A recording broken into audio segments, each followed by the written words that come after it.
सिर्फ और सिर्फ इन्होंने एक काम किया अब तक, 1100 अरब रुपए के अपने ऊपर जो करप्शन केसेस थे अपने आप को एनआरओ दे के वो माफ करवा लिए, और उसके अलावा इन्होंने इदारे तबाह किए हैं ताकि इनकी करप्शन बच जाए। एफआईए को तबाह, नैब तबाह, सारे जो सिविल सर्विस पुलिस का इस्तेमाल लोगों को दबाने के लिए।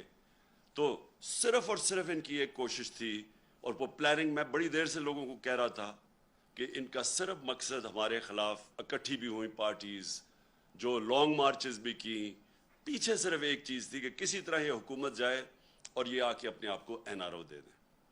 अब क्या लोगों का गुस्सा क्या है कि आपने लोगों को तैयार किया कि जी बहुत ज़्यादा महंगाई है, लोगों की मुश्किल हालात हैं, यहाँ जनाब लोग तबाह हो गए, और हर रोज़ इनकी स्टेटमेंट्स, महंगाई मार्च। अब लोग क्यों सड़कों पर निकल रहे हैं?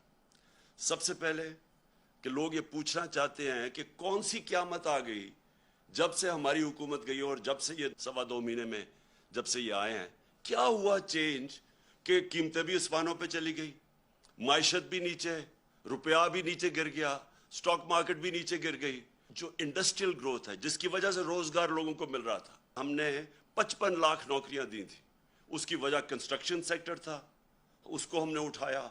उसकी वजह थी इंडस्ट्री, लार्ज स्केल मैन्युफैक्चरिंग, जिसमें ग्रोथ हुई, रिकॉर्ड ग्रोथ हुई। उसकी वजह एक्सपोर्ट्स, टेक्सटाइल सेक्टर और सर्विसेज सेक्टर।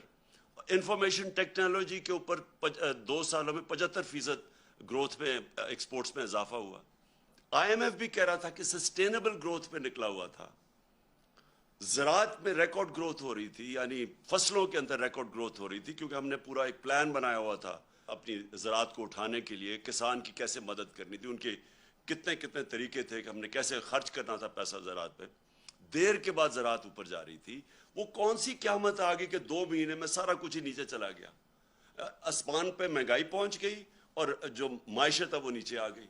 आज बेरोजगारी बढ़ती जा रही है।